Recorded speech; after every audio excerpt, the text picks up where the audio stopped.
Baik, kita masuk ke kuliah Device Elektronika. Ini adalah materi pertama dan kita akan membahas tentang sinyal dan amplifier atau penguat. Ini adalah daftar isi yang akan diberikan pada video materi kali ini. Pertama, kita akan membahas gambaran umum sinyal, spektrum frekuensi sinyal, lalu kemudian sinyal analog dan digital, amplifier atau penguat. Dan di sini ada model rangkaian amplifier, bagaimana kita menggunakan amplifier pada suatu rangkaian, lalu respon frekuensi amplifier dan inverter logika digital. Nah, yang pertama yang perlu kita ketahui bahwa kalau kita belajar tentang elektronika, khususnya elektronika modern saat ini, dia juga dikenal dengan nama mikroelektronika yang berkaitan dengan teknologi integrated circuit (IC). Dan kita tahu bahwa IC itu berisi transistor dan sekarang bisa mengandung mungkin bukan jutaan lagi ya, puluhan atau bahkan ratusan juta komponen transistor di dalam satu silikon tersebut dengan ukuran yang hanya sekitar 100 milimeter persegi. Jadi kalian bisa melihat misalnya dari prosesor ataupun IC gitu ya, yang ukurannya sangat kecil dan di sini eh, dilihat trennya apa namanya isi transistor di dalam IC dari tahun 1971 sampai 2019, bahwa di 2019 itu isinya ada yang bahkan mencapai 10 pangkat 11 10 pangkat 11 itu 1 miliar, 10 pangkat 9 100 miliar berarti ya, 100 miliar atau mencapai 100 miliar transistor di dalamnya. Ini bisa melihat contoh-contohnya. Ini di tahun 2019 ya. Walaupun dikatakan bahwa untuk sekarang agak sedikit stagnan untuk tren transistornya, tapi tetap dia bertambah ya, bertambah gitu. Untuk tahun 2025 itu pasti lebih tinggi lagi gitu ya. Dan ini disebut juga sebagai chip silikon, atau misalnya pada contohnya adalah komputer digital, mikrokomputer, atau juga disebut juga sebagai microprosesor seperti itu. Jadi kalian bisa juga misalnya seperti di Raspberry Pi itu atau mikroprosesor lainnya. Nah, gambarannya seperti itu. Jadi tujuan utama belajar dari elektronika, device elektronika ini nanti kita akan belajar ke transistor. Tapi sebelumnya kita akan bertahap. eh, Nanti masuk ke penguat, op-amp, operational amplifier, lalu ke semikonduktor, dioda, baru ke transistor, entah itu MOSFET ataupun BJT. Nah, untuk sinyal, jadi di sini sinyal hanya gambaran umumnya saja, karena lebih detailnya mungkin akan dijelaskan pada perkuliahan lain, yaitu di sinyal dan sistem. Jadi sinyal adalah sebuah representasi fungsi dari besaran atau peubah fisik ya, dan biasanya mengandung informasi dari suatu peristiwa. Jadi ada di sini katanya ada biasanya, artinya tidak selalu dia mengandung informasi. Apa contoh sinyal yang tidak mengandung informasi? Ya, misalnya adalah satu daya PLN, dia juga termasuk sinyal. Itu kita tahu bahwa dari satu daya atau dari sumber listrik generator, bahwa listrik ataupun sinyalnya dibangkitkan dengan tiga fasa berupa sinusoidal. Dengan kalau di Indonesia berarti kita menggunakan 50 Hz ya, 50 Hz atau 60 Hz? 60 Hz ya, sorry, 60 Hz. Kalau di Indonesia 60 Hz, dengan amplitudanya adalah 220 volt, 220 volt RMS. Seperti itu. Nah, itu dia tidak mengandung informasi, tapi yang dibutuhkan dari sinyal satu daya adalah dayanya atau energinya. Nah, sedangkan kalau spesifik di bidang telekomunikasi, maka kebalikannya, bahwa bukan dayanya yang dibutuhkan, artinya dia dayanya kecil pun diterima tidak masalah, tapi yang penting adalah informasinya. Jadi misalnya di HP kalian gitu ya, di HP kalian itu mungkin sinyal yang diterima dari Base Transceiver Station BTS itu ordernya mungkin miliwatt, seperti itu dayanya ya, miliwatt sangat kecil, atau dalam dBm ya. Itu miliwatt atau bahkan mikrowatt seperti itu. Itu sangat kecil. Nah, tapi nanti bisa kita kuatkan sinyalnya dan kita ambil informasi yang dibutuhkan. Nah, itu perbedaannya ya. Jadi dan karena kita ini adalah bidangnya teknik elektro, jurusannya teknik elektro, maka di sini sinyalnya itu spesifik untuk sinyal khususnya sinyal elektrik ya. Entah itu nanti berupa dalam arus, tegangan, aliran listrik ataupun medan magnet. Jadi secara umum sinyal bukan hanya tentang listrik, tapi ya misalnya seperti suara itu pun adalah sinyal. Nah, untuk mendapatkan informasi yang diinginkan, dibutuhkan pemrosesan sinyal yang telah ditentukan sebelumnya. Jadi tergantung sinyalnya apa, maka pemrosesannya pun bisa menjadi berbeda. Pemrosesan dilakukan setelah sinyal diubah ke dalam bentuk elektrik. Lagi-lagi karena kita teknik elektro, misalnya, maka di sini fokusnya adalah dalam sinyal elektrik. Jadi eh, proses perubahannya ini menggunakan alat yang namanya transducer. Jadi sinyal-sinyal yang awalnya bukan elektrik diubah dulu menjadi elektrik, diproses, kemudian kalau dibutuhkan lagi gitu ya, nanti diubah lagi dari listrik ke sinyal dalam bentuk lain. Nah, ini contohnya. Jadi misalnya sinyal suara. Nah, sinyal suara, misalnya kita berbicara seperti ini, saya berbicara, lalu mengeluarkan sinyal dalam bentuk getaran, gelombang, dan masuk ke transducer. Mungkin yang ada di laptop ini adalah ada transducer ya, bukan mungkin ya, ada transducernya dan suara saya itu diubah menjadi gelombang listrik atau sinyal elektronik seperti itu. Dan di situ lalu diproses. Kita proses, komputer memproses sinyalnya supaya nanti ya mungkin menghilangkan noise ataupun gangguan atau ya banyak proses lainnya, dan kemudian ditransmisikan ke udara. Jadi misalnya saya jarak jauh secara online, suara saya tetap bisa sampai ke kalian karena ditransmisikan mungkin lewat udara, lewat kalau ada yang satelit menggunakan satelit ataupun eh ya, bisa nanti misalnya kalau internet ya ke BTS lalu ke backbone-nya. Backbone-nya kan di bawah laut ya, lalu ulang lagi ke BTS lewat udara lalu ke komputer kalian. Nah, ini menggunakan gelombang elektromagnetik lalu masuk di komputer kalian, di HP kalian, dan diubah kembali dengan transducer menjadi sinyal suara lagi, sehingga bisa didengarkan oleh kalian seperti itu. Atau kalau misalnya mau disimpan dalam bentuk digital, ya berarti tidak menggunakan transducer tapi langsung dalam media penyimpanan. Tentu kalau mau didengarkan lagi, kembali lagi menggunakan transducer dan diubah menjadi sinyal suara. Nah, ini adalah salah satu contoh transducer. Transducer untuk mengubah sinyal suara atau gelombang suara menjadi sinyal listrik. Jadi di sini eh, yang cukup penting perannya adalah ada fleksibel diaphragm. Jadi dia ini suatu lapisan yang fleksibel dan sensitif terhadap getaran. Kalau dia menerima suatu gelombang, maka dia akan bergetar ke kanan dan ke kiri, misalnya seperti ini. Nah, dan di sini di lapisan ini itu dihubungkan dengan apa namanya ini, lilitan kawat, lilitan kawat, dan di sini ada magnet.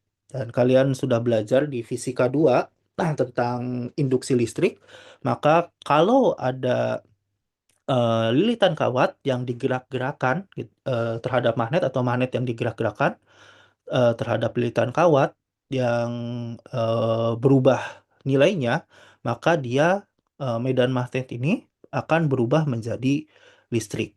Seperti itu. Mungkin lebih jelasnya tentang perubahan apa namanya propagasi medan magnet menjadi medan listrik, perubahannya dan juga kebalikannya dijelaskan di medan elektromagnetik. Nah, yang pasti pada saat terjadi gerakan ini dia akan mengalirkan listrik ke kanan ke kiri, dia akan mengalirkan listrik dan menjadi sinyal listrik. Nah, itu adalah transducer seperti itu. Nah, jadi misalnya dia menjadi suatu gelombang listrik seperti ini. Nah, berikutnya adalah kita akan melihat spektrum frekuensi dari sinyal. Jadi salah satu karakteristik sinyal yang penting itu adalah spektrum frekuensi. Gampangnya seperti ini. Eh, jadi misalnya kalian sedang bertemu gitu ya, tatap muka dengan beberapa teman kalian. Nah, misalnya lagi sedang mendiskusikan sesuatu. Eh, di sana kalau kalian sudah kenal, misalnya sudah kenal akrab dengan teman kalian, maka kalian bisa membedakan antara teman A, teman B, dan teman C itu suaranya gitu ya, pasti beda-beda gitu. Walaupun kalian menutup mata dan mereka berbicara secara bergiliran, kalau kalian sudah kenal, sudah hafal, maka kalian bisa membedakan mana suara si A, si B, dan si C seperti itu. Nah, yang membedakan suara manusia atau yang disebut warna suara adalah salah satunya adalah frekuensinya gitu ya. Frekuensi dominannya bisa berbeda dan frekuensi lain yang mengikut apa namanya di sekitarnya pun itu memiliki bentuk yang berbeda atau pattern yang berbeda. Nah, itu adalah spektrum frekuensi dan spektrum frekuensi juga dimanfaatkan bukan hanya di situ ya. Jadi untuk bidang telekomunikasi khususnya, misalnya kalian tahu bahwa eh, Bluetooth itu menggunakan frekuensi 2,4 GHz. Itu ini ya frekuensi gratis ya. Yang termasuk apa namanya? Frekuensi gratis itu. Jadi tidak berlisensi, tidak berbayar. Beda dengan kalau misalnya kita mendengarkan radio, artinya itu dibatasi dari 108 MHz sampai 108 sampai 100 berapa ya? 110. Saya bukan 98 sampai 108, sorry. 98 MHz, 98 88. 88 ya. 88 MHz sampai 108 MHz kalau nggak salah. Nah, itu dibatasi. Lalu untuk misalnya untuk WiFi itu pun juga spektrum gratisan ya tanpa lisensi di 2,4 GHz tapi berbeda dengan Bluetooth ya. Lalu ada 5 GHz juga ada yang 6 GHz. Nah, itu jadi frekuensi itu nanti bisa apa namanya digunakan untuk memisahkan suatu aplikasi gitu ya, khususnya yang sifatnya wireless. Nah, itu diatur, ada pengaturannya. Kalau untuk seluler mungkin 4G di 2,4 GHz, 5G tergantung ya, 5G belum ini ya, nggak ada eh, aturannya belum membatasi dari frekuensi itu tergantung sangat ada yang bisa sangat tinggi itu ya sampai 50 GHz, ada yang cukup mungkin lebih rendah ada juga seperti itu. Nah, jadi dan untuk seluler itu walaupun sama-sama 2,4 GHz tapi dia berlisensi. Artinya kalau suatu operator membutuhkan apa namanya memerlukan suatu rentang frekuensi, maka dia harus membeli lisensinya ke pemerintah yang mengatur adalah pemerintah seperti itu. Nah, intinya bahwa spektrum frekuensi digunakan dalam hal ini digunakan seperti tunnel atau kanal gitu ya yang berbeda-beda sehingga eh, untuk wireless itu teknologi wireless tidak saling mengganggu. Bluetooth ganggu WiFi, WiFi ganggu Bluetooth, ganggu seluler dan lain sebagainya. Nah, itu diatur dan beberapa dibuat berlisensi gitu ya dan harus dibayar. Nah, spektrum frekuensi suatu sinyal didapatkan atau kita bisa melihatnya gitu ya dengan menggunakan transformasi Fourier dari sinyal domain waktu. Nah, untuk transformasi Fourier mungkin akan lebih dijelaskan di eh, mata kuliah sinyal dan sistem atau pengolahan sinyal analog di kalau pengolahan sinyal analog berarti di tahun depan, tapi sinyal dan sistem harusnya berbarengan dengan kuliah ini. Nah, jadi tapi di sini kalian cukup tahu aja informasinya bahwa transformasi Fourier itu kita bisa melihat spektrum frekuensi fisis dari suatu sinyal.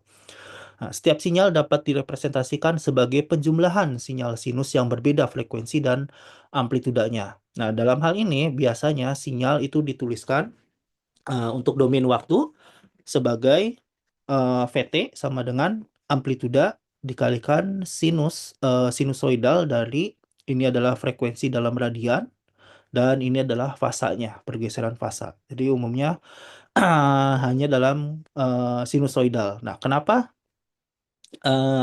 Di sini apa namanya digunakan sinusoidal, tidak menggunakan bentuk yang lain, fungsi yang lain gitu ya, karena nanti kalian akan belajar di pada transformasi Fourier itu ya, bahwa segala macam sinyal, segala jenis sinyal, apapun itu bentuknya, mau itu periodik ataupun tidak periodik, itu nanti dapat direpresentasikan atau dituliskan sebagai penjumlahan sinyal sinusoidal yang banyak dengan berbeda-beda frekuensi dan berbeda-beda amplituda. Nanti kita akan itu akan inti dari transformasi Fourier. Makanya dalam beberapa buku ataupun dalam semua referensi itu ya hanya digambarkan dalam bentuk satu sinus saja karena penjumlahan sinus dengan satu sinus ya prosesnya akan sama seperti itu. Proses yang nanti ya tinggal dijumlahkan, artinya ya seperti melakukan proses masing-masing lalu tinggal dijumlahkan saja, itu pun akan sama. Nah, ini contohnya. Jadi di sini adalah VA-nya adalah amplituda peak ya. Jadi untuk listrik biasanya itu ada beberapa istilah untuk amplituda, ada yang namanya peak to peak. Peak to peak artinya dari puncak ke lembah. Nah, itu adalah peak to peak. Ada juga yang peak aja. Nah, ini biasanya untuk amplituda seperti ini biasanya dituliskan sebagai yang peak saja. Nah, ini adalah VA. Atau ada juga kalau misalnya dalam eh, apa alternative current atau arus bolak-balik itu root mean square atau LMS. Nah, itu definisi yang berbeda. Nah, sedangkan untuk frekuensi itu berhubungan dengan satu periode sinyal. Satu periode sinyal itu kita bisa melihat dari puncak ke puncak atau dari lembah ke lembah atau melewati satu puncak dan satu lembah. Nah, ini adalah satu periode. Dan frekuensi atau biasa dituliskan omega sama dengan 2πf ya, ini frekuensi dalam radian. Nah, ini biasanya dalam hertz, F itu. Maka hubungan frekuensi dengan periode adalah F sama dengan 1/T. Jadi kita bisa melihat kalau frekuensi semakin tinggi itu gelombangnya semakin sempit atau semakin mapat. Gitu, semakin mampat seperti itu. Nah, itu adalah frekuensi. Nah, sinyal kotak kalau kalian misalnya lihat di osiloskop atau osilator gitu ya itu dapat direpresentasikan oleh penjumlahan sinyal sinusoidal yang eh, dituliskan dalam delete Fourier seperti ini. Nah, jadi eh, penjelasan awal sebelumnya bahwa setiap setiap sinyal itu dapat direpresentasikan dalam penjumlahan sinyal sinusoidal. Jadi ini salah satu contohnya adalah sinyal kotak, itu kita bisa melihatnya sebagai penjumlahan sinyal sinusoidal yang amplitudanya berbeda-beda. Ini harusnya ada sepertiganya ya. Ya, ini ada sepertiga, ini seperlima, dan seterusnya. Nah, amplitudanya berbeda-beda dan frekuensinya berbeda-beda. Tapi yang bisa kita lihat bahwa frekuensi utamanya itu adalah frekuensi yang paling rendah ini, omega nol. Ini adalah frekuensi, istilahnya frekuensi fundamental. Nah, ini adalah frekuensi fundamentalnya, berarti adalah omega nol. Nah, ini merupakan penjumlahan sinusoidal, yaitu dengan frekuensi omega nol, lalu 3 omega nol, 5 omega nol, 7 omega nol, dan seterusnya. Nah, mungkin ini akan dipelajari lebih lanjut di eh, sinyal dan sistem ataupun pengolahan sinyal analog, bagaimana mendapatkan angka ini. Di sini kita hanya ya tahu itu aja, tahu seperti itu. Nah, artinya kalau kita memiliki bentuk sinyal yang bagaimanapun gitu ya, maka kita bisa melihat mana sinyal yang menjadi frekuensi fundamental atau sinyal utama dan juga sinyal-sinyal lain yang mengikutinya. Seperti itu. Nah, untuk sinyal tak periodik, maka bentuk dari deret Fourier-nya atau transformasi Fourier-nya itu adalah kontinu seperti ini. Ini pun akan sama. Dia memiliki suatu sinyal fundamental yang merupakan frekuensi utamanya ya, dan beberapa frekuensi yang mengikutinya. Nah, ini contohnya spektrum frekuensi pada sinyal suara manusia. Jadi saya meminta seorang mahasiswa gitu ya untuk merekam suaranya dan menyebutkan A, I, U, E, O. Nah, ini adalah bentuk gelombangnya atau waveformnya. Jadi pada saat dia mengucapkan A, lalu diam sesaat, lalu I, U, dan seterusnya. Nah, ini adalah bentuknya seperti ini. I, U, E, O. Nah, ini ya, lalu direkam. Lalu di sini saya proses untuk melihat spektrum frekuensinya. Nah, jadi spektrum frekuensinya adalah seperti ini, menggunakan transformasi Fourier. Dan di sini mungkin kalian bisa melihat bahwa eh, rentangnya dari 0 sampai di sini sampai 10, berarti 10 kilohertz ya. Walaupun sebenarnya rentang suara manusia nggak belum tentu sampai 10 kilohertz ya, tapi ada beberapa yang kelihatan di sekitar frekuensi tinggi, namun yang utamanya itu di frekuensi yang rendah ini, di bawah 1 kilohertz. Nah, jadi kalau kita zoom di sini, nah gambarannya seperti ini. Nah, ini adalah frekuensi dominan dari suara orang tersebut, yaitu di mungkin sekitar berapa? 140 atau 130 ya, di sini ya. Nah, ini ada frekuensi dominan dari suara orang tersebut. Dan ada juga apa namanya, beberapa frekuensi yang cukup energi yang cukup tinggi di beberapa frekuensi lainnya. Nah, setiap orang akan memiliki bentuk yang berbeda-beda, walaupun mungkin frekuensi dominannya sama gitu ya, tapi eh, apa namanya, frekuensi lainnya gitu ya yang kurang dominan itu bisa berbeda-beda. Nah, ini yang digunakan untuk pengenalan suara atau yang namanya voice recognition, dalam teknologi voice recognition. Maka kalau kita bisa merekam sampel suara seseorang dan melihat patternnya, maka kita bisa mengenali suara orang tersebut. Seperti itu. Nah, jadi kalau misalnya kita lihat ya, di sini walaupun saya tidak terlalu apa namanya, tidak terlalu tahu tentang jenis suara manusia gitu ya.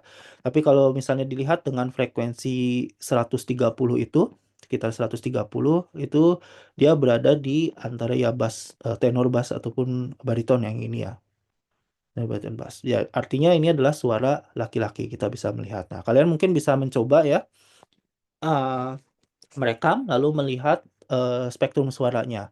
Tentu kalau misalnya digunakan untuk apa namanya, vokal bernyanyi seperti itu ya, ada beberapa orang yang bisa menggeser kan ya suara dominan gitu. Jadi bisa digeser gitu ya. Ini frekuensi dominannya itu berubah seperti itu.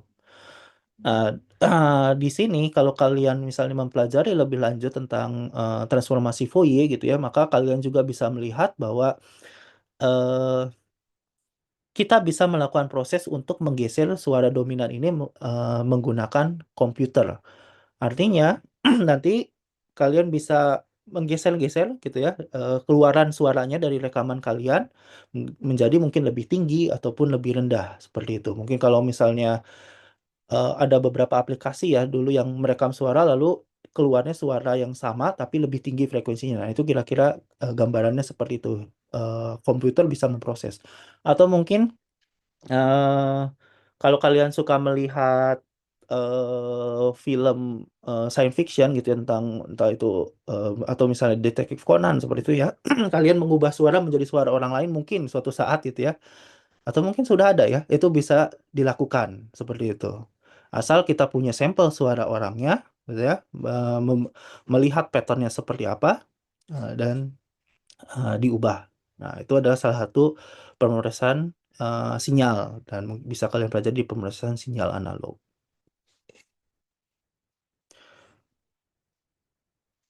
Nah, baik, sekarang kita akan masuk ke sinyal analog dan digital. Jadi, sinyal suara tadi adalah salah satu contoh berupa sinyal analog. Jadi sinyal analog dia memiliki magnituda untuk setiap nilai bilangan real, dan juga dia setiap waktu juga nilainya kontinu. Dengan kata lain, amplituda sinyal analog merupakan variasi kontinu pada rentang nilainya. Nah, rangkaian listrik yang mengolah sinyal analog itu dikatakan sebagai rangkaian analog. Nah, ini contohnya.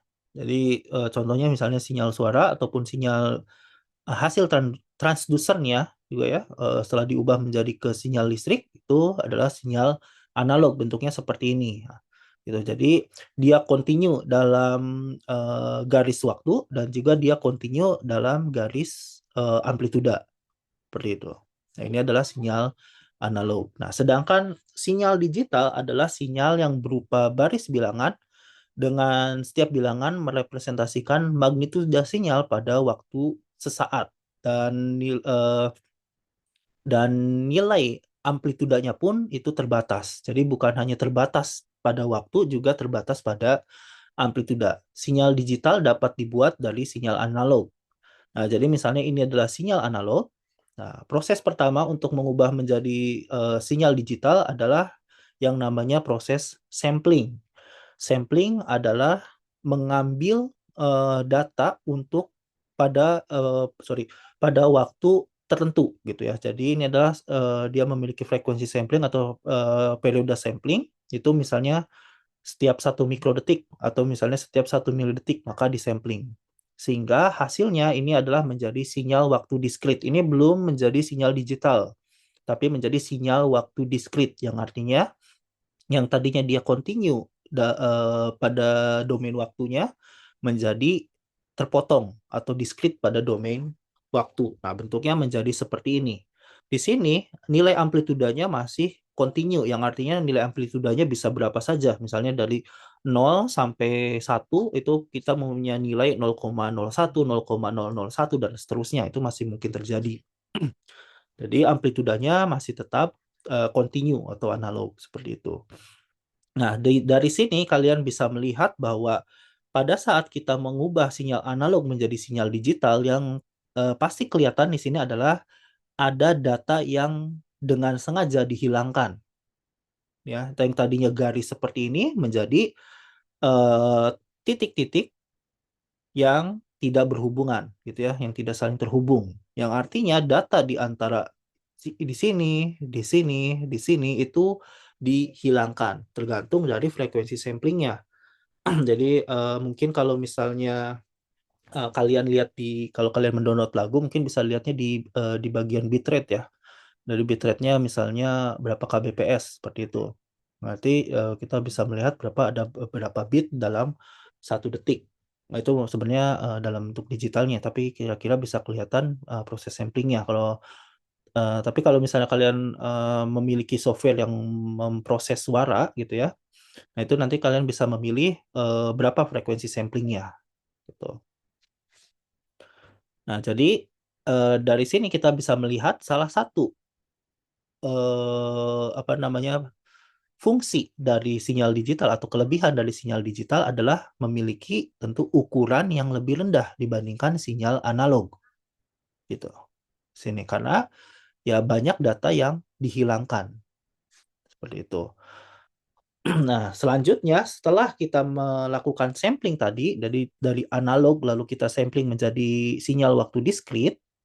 Nah, selanjutnya magnitudo setiap sampel sinyal direpresentasikan dalam bilangan digit yang terbatas gitu. Amplitudo sinyal tidak lagi analog. Hal ini disebut kuantisasi atau bisa juga diskritisasi atau digitalisasi. Jadi setelah disampling kita lakukan yang namanya kuantisasi. Nah, dari yang tadi saya bilang misalnya antara nilai 0 sampai 1 amplitudanya itu memiliki rentang nilai yang tidak terbatas, bisa aja 0,1, 0,01, 0,001 dan seterusnya. Nah, dibatasi. Jadi dihilangkan nilai yang terlalu banyak itu mungkin hanya dari 0, setengah dan 1 saja gitu. Jadi hanya memiliki representasi dari 0 sampai 1 itu 3 nilai, 0, setengah dan 1 contoh ya. Atau mungkin 5 nilai 0, 0,25, 0,5, 0,75 dan 1. Itu tergantung dari nanti level kuantisasinya. Nah, jadi di sini. Jadi kalau misalnya tadi nilainya tidak berada di rentang yang ditentukan, maka dia akan dibulatkan, entah itu diturunkan atau dinaikkan ke level yang sudah ditentukan tersebut. Nah, seperti itu. Oke, nah di sini ini baru menjadi sinyal digital. Nah, biasanya kita juga mengubahnya untuk setiap level ini direpresentasikan dengan biner gitu ya, 0 dan 1. Misalnya untuk ini berapa level? 1, 2, 3, 4, 5, 6. Di sini ada 6 level. Artinya kita bisa merepresentasikannya dalam 3 bit ya. Karena 3 bit 2 pangkat 3, 8 ya. 3 bit. Berarti misalnya, ini misalnya, yang 0 ini nilainya adalah 0, 0, 0. Lalu yang level berikutnya adalah 0, 0, 1. Level berikutnya menjadi 0, 1, 0.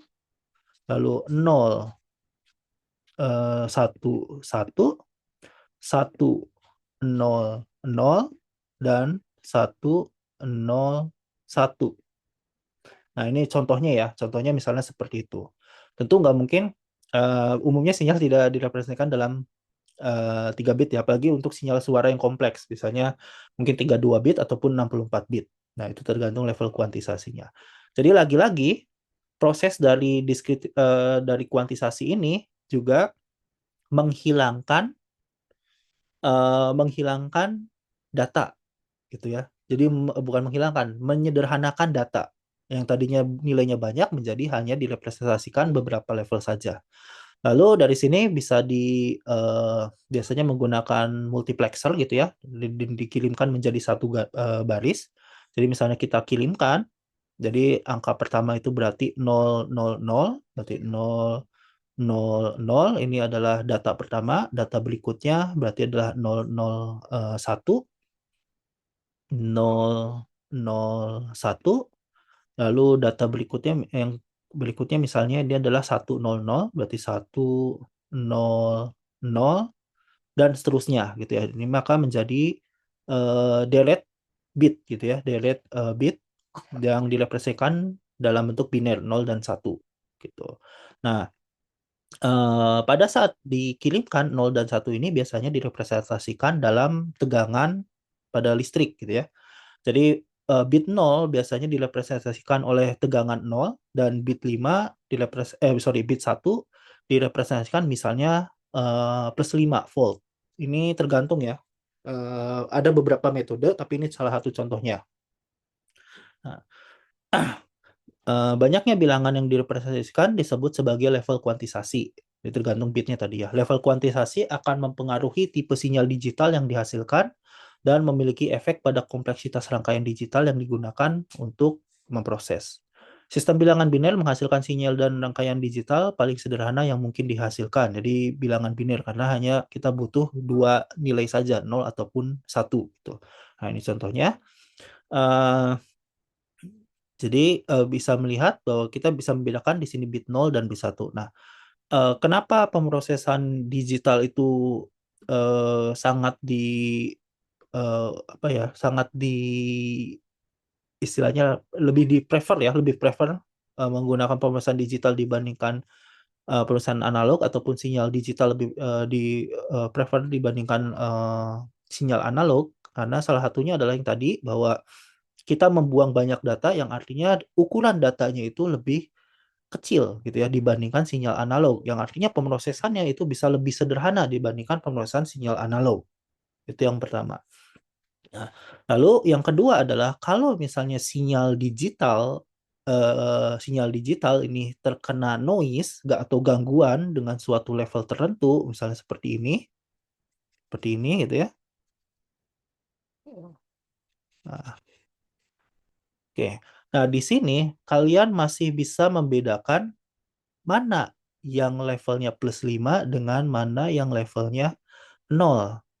Di sini kan masih kita bisa membedakan. Selama ya tentu level gangguannya tidak terlalu tinggi gitu ya. Kalau misalnya level gangguannya sudah melebihi setengah dari nilai antara ini, misalnya berarti levelnya hampir 3, 4, dan 5, itu bisa nggak kelihatan ya. Tapi kita bisa memperbesar sinyalnya untuk menghindari level noise yang lebih tinggi seperti itu. Di sini masih bisa membedakan, artinya di sini tetap adalah bit 1 dan di sini adalah bit 0. Tapi bagaimana kalau sinyal analog yang terkena noise? Nah, misalnya seperti ini. Nah, nah, di sini kalian akan sulit membedakan ini amplitudanya yang benar yang mana sebenarnya. Yang tengah-tengah, yang bawah, atau yang atas. itu artinya dia terdistorsi. Sinyalnya ini terdistorsi dan kita tidak tahu amplitude dari sinyal itu yang sebenarnya yang mana. Nah, ya nanti mungkin ada beberapa teknik yang bisa kita pisahkan, apa namanya, beberapa proses gitu ya, atau teknik yang bisa memisahkan antara noise dengan sinyal aslinya. Tapi itu ada aturannya gitu bahwa eh, frekuensi dari noise itu harus berbeda dengan sinyal aslinya. Atau atau mungkin misalnya dia adalah additive white Gaussian noise again, dia memiliki karakteristik tertentu. Artinya kita tahu karakteristiknya walaupun dia rentangnya dari frekuensi paling rendah sampai frekuensi paling tinggi ada, tapi selama kita tahu karakteristik dari noise kita bisa memisahkan. Nah, tapi kalau misalnya frekuensi noise-nya itu atau gangguannya sangat dekat dengan sinyal, nah itu atau istilahnya interferensi, nah kita akan kesulitan membedakan gitu. Nah, ini maka akan menjadi masalah gitu ya. Khususnya apa namanya? Kita tidak bisa membedakan sinyal asli dengan sinyal noise-nya. Nah, jadi eh, dengan kata lain, sinyal digital dan pemrosesan digital itu lebih tahan terhadap noise dibandingkan sinyal analog atau pemrosesan analog. Nah, jika kita melakukan n buah sampel pada sinyal analog, ini adalah level kuantisasinya. Secara matematis, sinyal digital direpresentasikan dalam bentuk ini adalah binernya dari pangkat yang ini yang paling kiri sampai yang ke bit paling kanan, less significant bit dan most significant bit ya. Yang paling kanan most significant bit ya. Most significant bit. Nah, ini maka representasi di atas memiliki dua pangkat n level kuantisasi atau nanti kita bisa melihatnya n itu adalah bitnya gitu ya.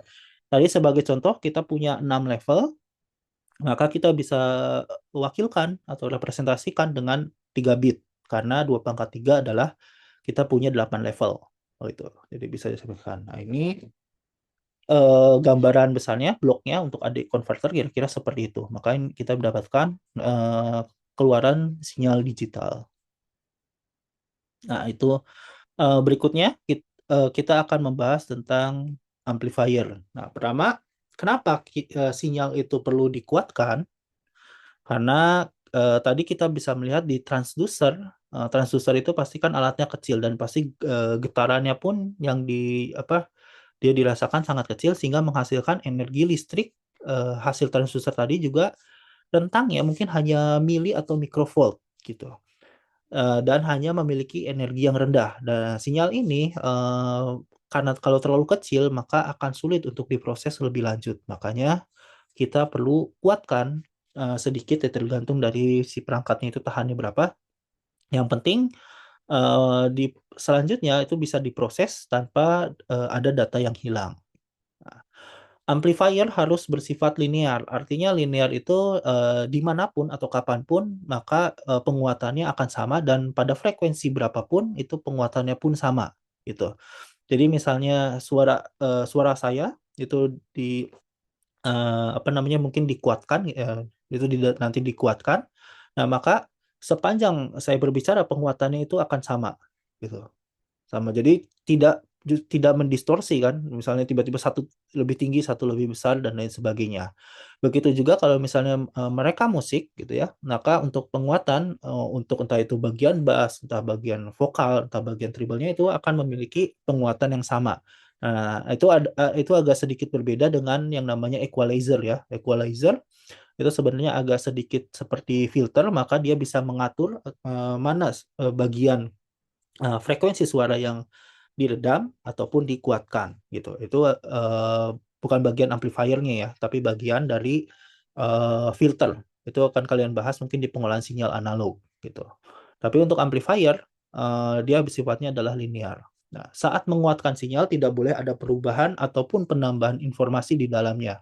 Setiap perubahan yang terjadi dalam bentuk gelombang dikatakan sebagai distorsi. Jadi misalnya saya punya keluarannya itu adalah perkalian dari setiap sinyal masukan. Dengan A-nya ini disebut sebagai gain amplifier yang nilainya adalah ya tidak terpengaruh oleh waktu ataupun frekuensi di sini. Selain amplifier tegangan juga terdapat selain amplifier tegangan juga terdapat amplifier daya ataupun ada juga amplifier arus. Sebenarnya ya ini sama gitu ya. Karena amplifier tegangan pun yang menguatkan daya juga bisa menguatkan arus, tapi yang lebih diutamakan gitu apakah dia masukannya arus, lalu keluarannya arus, ataukah dia masukannya tegangan ataupun keluar tegangan, atau kita melihat dayanya seperti itu. Nah, ini adalah simbol rangkaian amplifier seperti ini. Ini atau nanti op-amp pun operation amplifier simbolnya adalah segitiga seperti ini.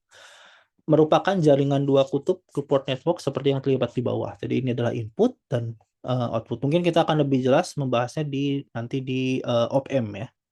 Nah, atau juga bisa seperti ini, input dan juga output.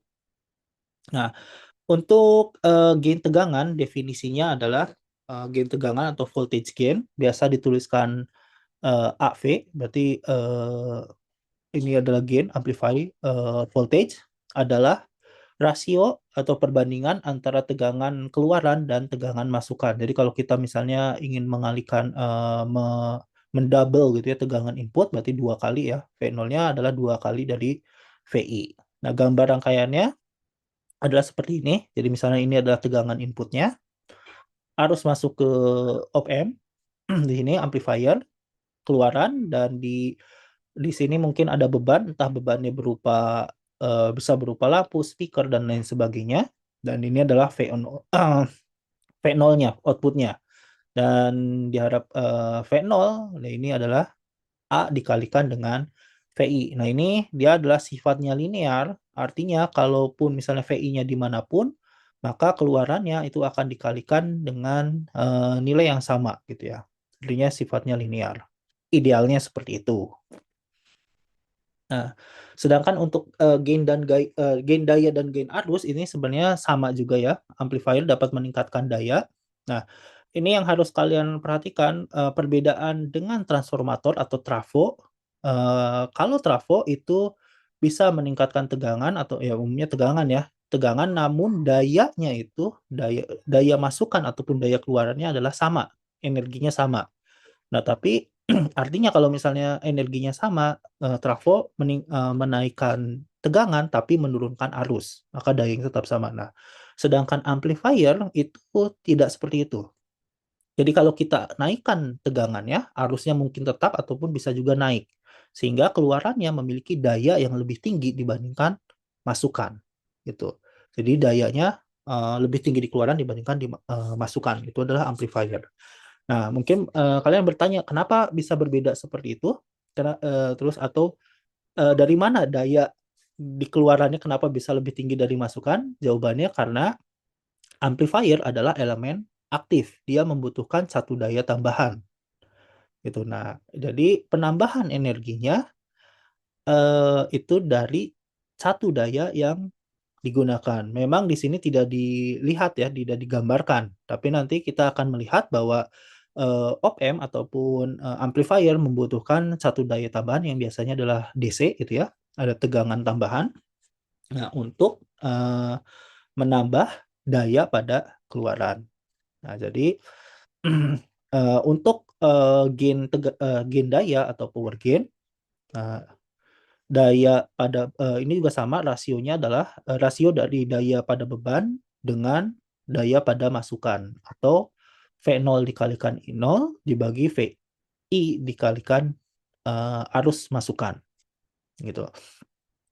Gain arus juga sama didefinisikan AI current gain itu adalah arus keluaran dibagi dengan arus masukan. Sehingga kalau kita bisa melihat bahwa gain daya itu sama dengan gain tegangan dikalikan gain arus. Nah, biasanya di sini kita bisa melihat gitu ya bahwa gain itu dia unitless tanpa memiliki satuan unit kan karena daya dibagi daya, watt dibagi watt, berarti hilang kan unitnya. Begitu juga dengan arus ampere per ampere ataupun tegangan volt per volt. Nah, umumnya gain itu dituliskan dalam bentuk desibel gitu.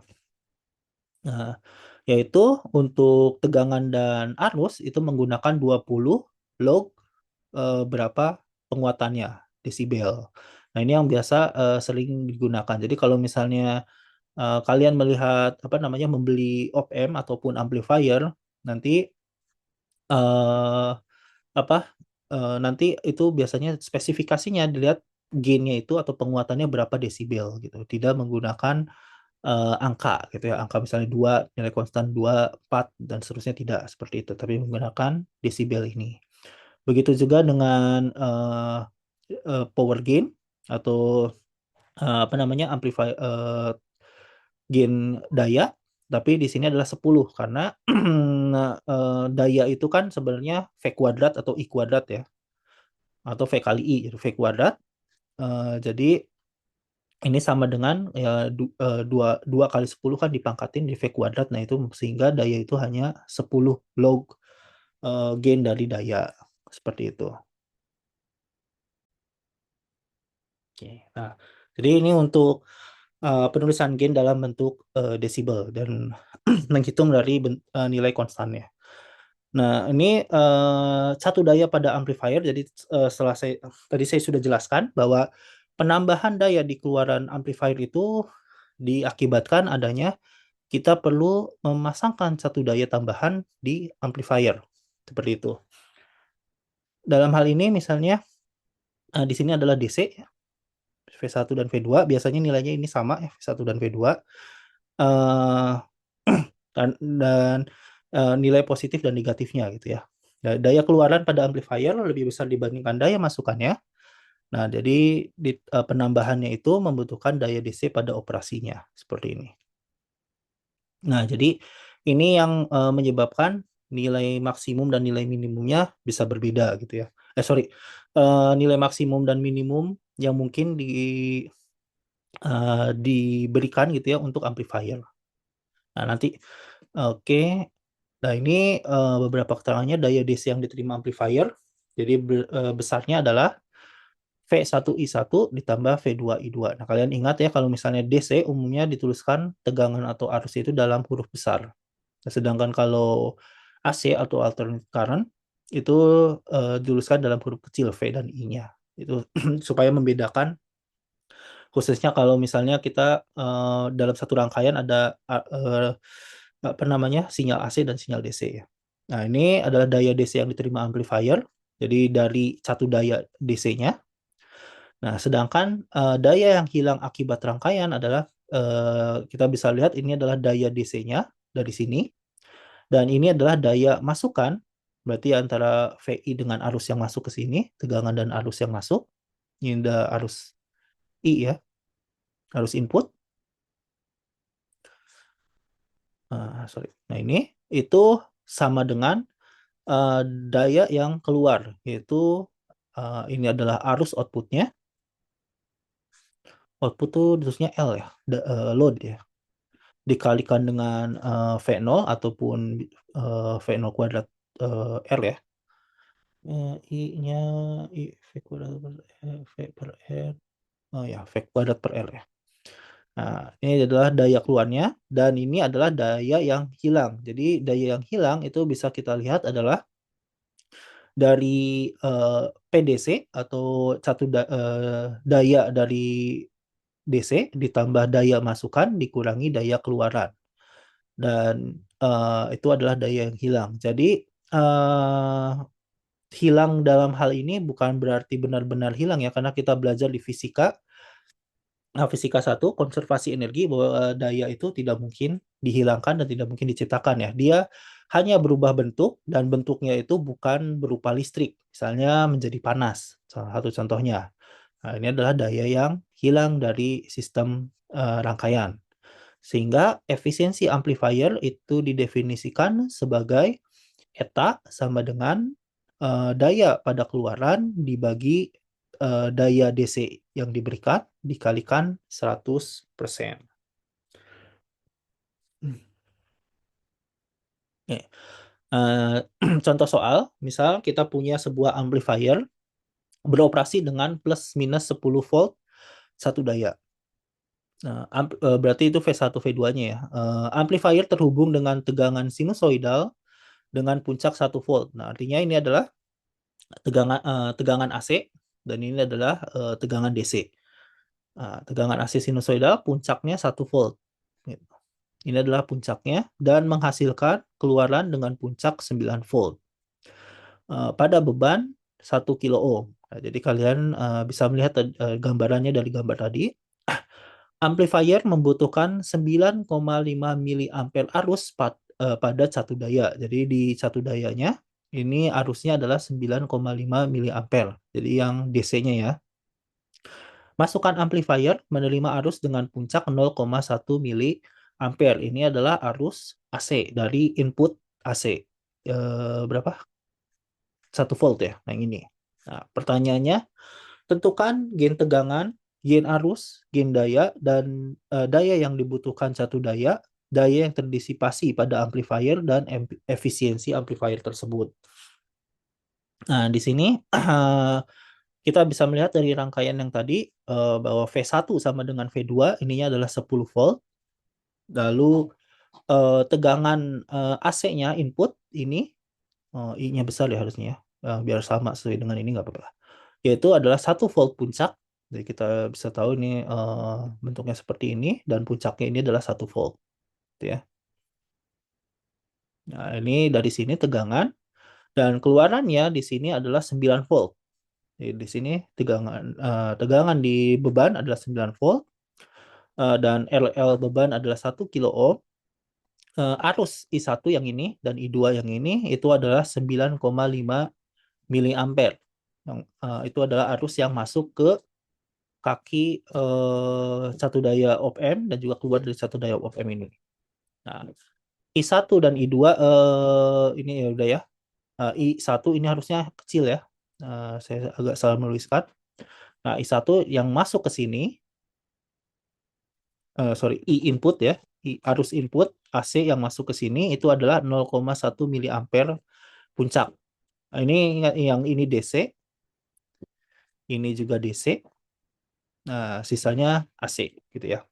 Nah, maka kita bisa melihat gain tegangan ya tinggal V0 dibagi dengan V1, yaitu adalah 9 volt per volt. Atau kalian bisa menghitung menggunakan kalkulator di Excel ataupun mungkin di Google juga sekarang bisa ya.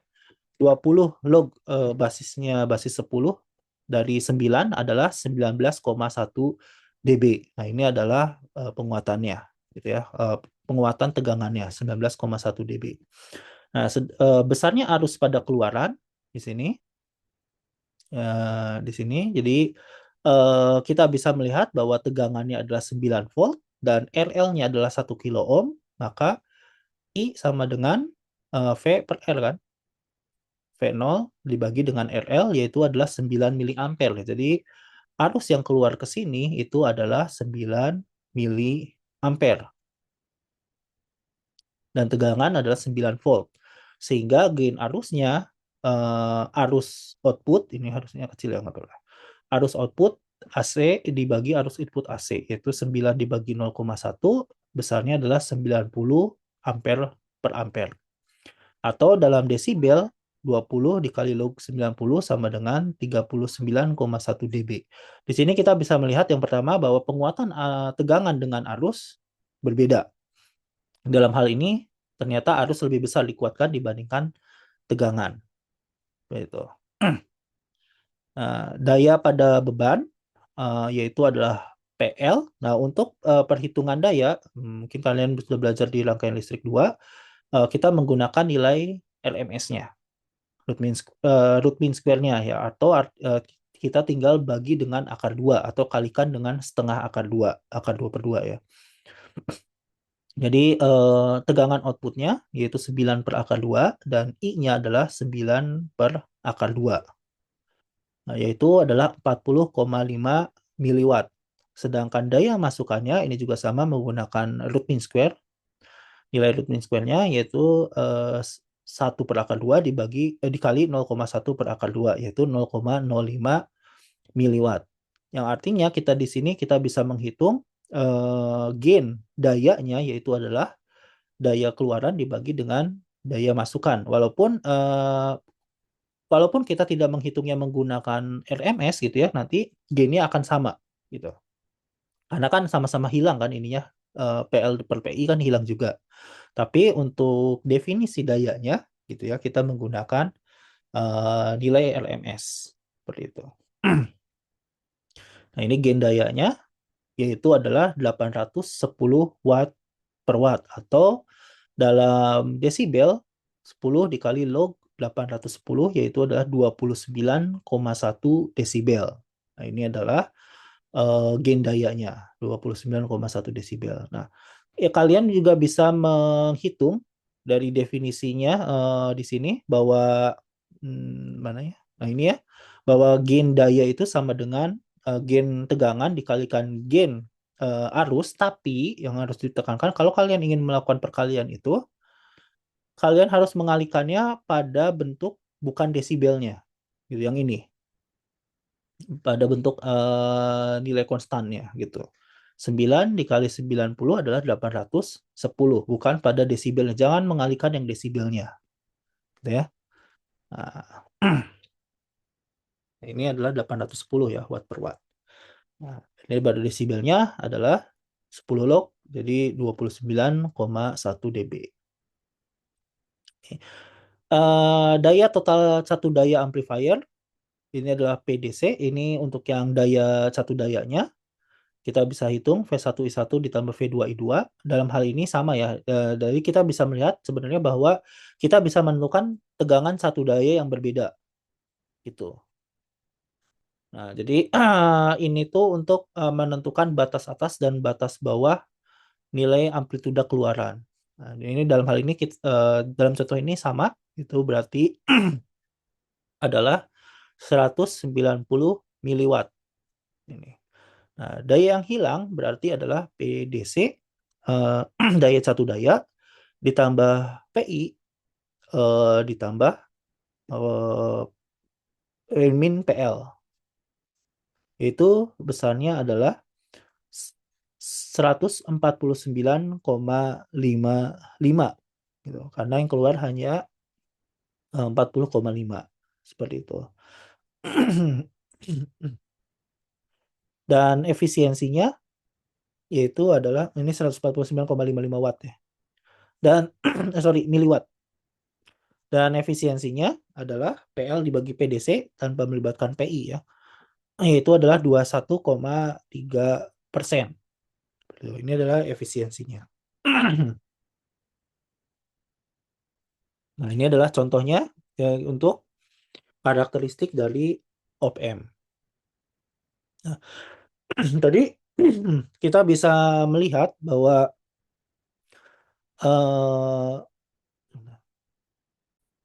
nah, nah, tadi kita bisa melihat bahwa apa namanya, di sini pada contoh ini kita memiliki 10 volt, plus 10 volt dan minus 10 volt gitu ya, plus minus 10 volt, dan keluarannya adalah 9 volt. Pertanyaannya, apakah mungkin kalau kita pasang ini 10 volt V1 V2 10 volt dan kita dapatkan keluaran 30 volt, yang artinya bahwa dayanya menjadi lebih tinggi dibanding atau apakah mungkin bahwa daya keluaran PL ini lebih tinggi daripada PDC?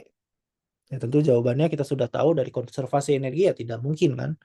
Nah, makanya kalau kita salah melakukan konfigurasi dan keluaran yang seharusnya itu ternyata lebih besar daripada satu dayanya, maka akan terdapat yang namanya distorsi atau apa namanya, ada yang namanya saturasi amplifier gitu. Jadi karakteristik transfer amplifier itu tetap linear hanya pada batas tertentu. Jadi tidak bisa melebihi gitu ya, nilai yang keluarannya itu tidak bisa melebihi dari satu daya amplifiernya. Nah, amplifier yang beroperasi dari dua buah satu daya dari daya tegangan keluaran tidak dapat melebihi nilai positif tertentu dan di bawah nilai negatif tertentu. Jadi contoh tadi yang plus minusnya adalah 10 volt karena V1 V2-nya sama, artinya nilai keluarannya itu tidak mungkin lebih dari plus 10 volt dan juga tidak mungkin kurang dari minus 10 volt. Seperti itu. Untuk menghindari distorsi pada bentuk sinyal keluaran, sinyal masukan harus dipertahankan pada rentang operasi amplifiernya. Nah, ini adalah dengan L-min dan L+, ini adalah tingkat saturasi positif, kebalik ya, ini harusnya positif dulu dan ini negatif ya. Nah, tingkat saturasi positif dan negatif yang nilainya bergantung pada besarnya satu daya yang dimiliki. Nah, jadi gambarannya seperti ini. Nah, selama dia berada pada rentang L-min dan L+ ini, yang ini, nah, maka keluarannya akan aman, tidak terdistorsi. Jadi misalnya contoh, kita punya masukan inputnya bentuknya adalah yang nomor 1 ini. Nah, dia masih berada di rentang L-min per AV dan L+ per AV. Jadi setelah dikuatkan, maka dia menjadi besar dan bentuknya itu linear atau sama persis seperti masukan ya, hanya saja diperkuat. Nah, tapi kalau kalian sinyal masukannya itu atau hasil keluarannya itu melebihi dari satu daya yang dimiliki, misalnya yang ini, di sini bahwa jelas bahwa sinyal kedua ini dia melebihi dari L min AV ini dan L plus AV yang ini. L min per AV dan L plus per AV. Nah, maka keluarannya itu dia akan terpotong dari batasan satu daya yang ada. Terpotong di sini. Yang artinya bahwa keluarannya itu terdistorsi. Gitu. Klip ya. Nah, di situ yang harus diperhatikan. Jadi, pada saat kalian misalnya membeli atau menggunakan suatu amplifier, maka kalian melihat batas satu dayanya atau batas input yang bisa diberikan itu berapa besar, seperti itu. Dan sampai nanti malah sinyalnya terdistorsi, terpotong. Gitu. Nah, untuk di sini karakteristik transfer nonlinear dan biasnya ya, jadi amplifier dengan satu daya ya, menyebabkan ketidaklinearan. Dan karakteristik transfer tidak linear dan sinyal tidak berada pada titik origin. Ini menggunakan bias, jadi dia menggunakan bentuk seperti ini. Jadi dia ditambahkan suatu tegangan VI di sini sehingga tegangan tegangan rata-ratanya atau tegangan biasnya itu tidak berada di titik nol, tapi dia naik atau mungkin turun tergantung dari V-nya ini positif ataupun negatif gitu ya. Nah, di titik origin, jadi agar dapat digunakan dengan linear dapat dilakukan yang namanya teknik bias seperti itu. Memaksa rangkaian bekerja pada titik tengah karakteristik transfer dengan menggunakan tegangan DC VI yang ini di titik operasi Q-nya. Nah, jadi ini adalah tegangan masukannya, yaitu penjumlahan dari tegangan tegangan DC dan tegangan AC. Jadi misalnya ini adalah tegangan AC-nya, bentuknya seperti ini, ya. Ini misalnya tegangan AC, lalu ini AC. Nah, lalu tegangan DC-nya misalnya yang ini. Nah, ini DC. Nah, maka penjumlahan antara AC dan DC-nya dia berubah menjadi seperti ini. Nah, tidak lagi di titik 0, tapi dia naik dari sini. Nah, ini adalah AC plus DC. Nah, gitu. Ini dia jadi ditambahkan dengan nilai bias di sini. Maka V0 plus V0T-nya ini V0-nya pun dia akan naik gitu. Dengan membiarkan tegangan masukan relatif kecil akan didapatkan tegangan keluaran V0T sama dengan V0, ini adalah DC-nya ditambah V0T. Dengan V0T itu sama dengan AV VIT, dan AV-nya itu adalah perubahan V0 dengan VI pada Q. Nah, jadi gambarannya seperti ini. Nah, jadi ini karena misalnya ada tidak linearan gitu ya pada suatu, jadi kita memaksa dia bekerja pada titik linearnya gitu. Nah, itu mungkin misalnya pada kasus yang awal ini, misalnya kita punya sinusoidalnya itu bukan tidak benar-benar sinusoidal seperti ini ya. Tapi misalnya lebih banyak bagian yang positif atau lebih banyak bagian yang negatif itu lebih besar, bagian yang negatifnya lebih turun dibandingkan yang positif. Maka bisa kita geser ke arah kanan gitu ya, ditambah dibiaskan sehingga dia tetap bisa bekerja pada bagian linearnya. Itu sebagai contohnya. Atau misalnya memang dia tidak ke linearnya ini tidak berada pada titik tengahnya gitu. Jadi kita memaksa dengan teknik bias ini supaya sinyalnya tetap bekerja pada bagian yang linear seperti itu. Oke, mungkin eh, materinya diberikan sampai sini dulu. Kita bisa lanjut pada video berikutnya.